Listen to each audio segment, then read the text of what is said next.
Je vous propose une année de yeshiva ici à Jérusalem, la ville sainte, qui vous permettra des choses extraordinaires. Quand on entend ce message, on se dit oui, mais c'est une année de perdu. Parce qu'en attendant, on peut déjà commencer les études, on finit plus tôt, on se marie plus tôt, etc. On ne perd rien du tout, on ne fait que gagner.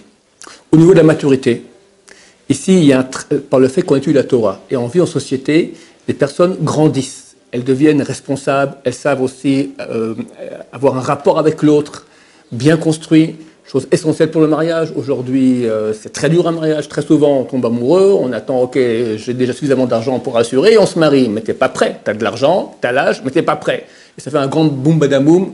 Je vous dévoile rien en regardant à gauche à droite combien il y a de divorces ou non-divorces qui sont pires des fois que les divorces. Il faut se préparer. Donc c'est une année de gagner déjà au niveau de la maturité. Ensuite, au niveau des valeurs de la famille. Les enfants, des fois, ça passe que c'est des parents, l'ordre des parents. Quand ils apprennent la Torah, ils deviennent des enfants sages, respectueux. Bientôt, ils comprendront qu'ils vont bientôt devenir parents et eux-mêmes doivent savoir comment se comporter avec leurs propres parents. Au niveau de l'intellect, des recherches actuelles ont montré que les étudiants de yeshiva sont beaucoup plus développés au niveau des maths, géométrie, tout ce qui est psychométrique, parce qu'ils sont habitués à faire des raisonnements sans cesse.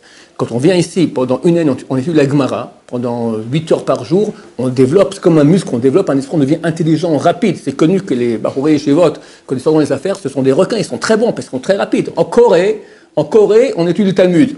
Parce qu'ils ont compris, c'est quoi ce peuple, grâce à quoi ils réussissent. Ils ont un truc, une sorte de méthode de travail. On propose 1 an maintenant de faire de vos petites têtes une grosse tête.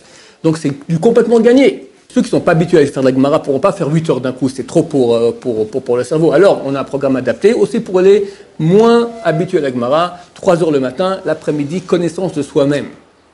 Qui je suis, vers quoi je vais, quel est mon but sur Terre, comment ma relation avec les autres. C'est super important, on ne reçoit pas cette éducation nulle part dans le monde, nulle part.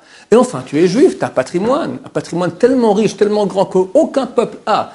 Si on ne va pas donner une identité juive extrêmement poussée à nos enfants et à nous-mêmes, alors qu'est-ce qu'il y aura avec nos enfants? Eh bien, eux, ils seront encore un peu religieux, puis les petits-enfants encore un peu moins, puis pour finir, on s'assimile et terminé.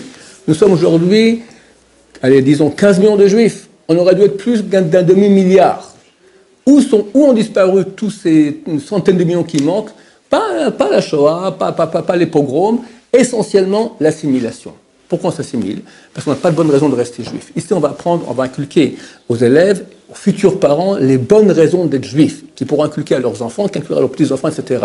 Ainsi, on restera un peuple éternel. Donc, je vous souhaite la bienvenue ici. Sachez qu'on a ici un programme Massa, donc c'est une chose qui est étatique, vous avez droit à une bourse, il y a des excursions dans le pays, vous êtes assuré, il y a une couverture aussi sociale. On a une équipe de 13 rabbinim super compétents, ça fait 25 ans que l'échelle existe, donc je crois que le rabbin le plus jeune que j'ai, ça fait 20 ans qu'il est ici, le plus vieux 25 ans, d'accord, donc ils sont super compétents, et surtout ils mettent un très grand accent sur la formation psychologique de l'élève. Alors on souhaite la bienvenue pour l'année prochaine.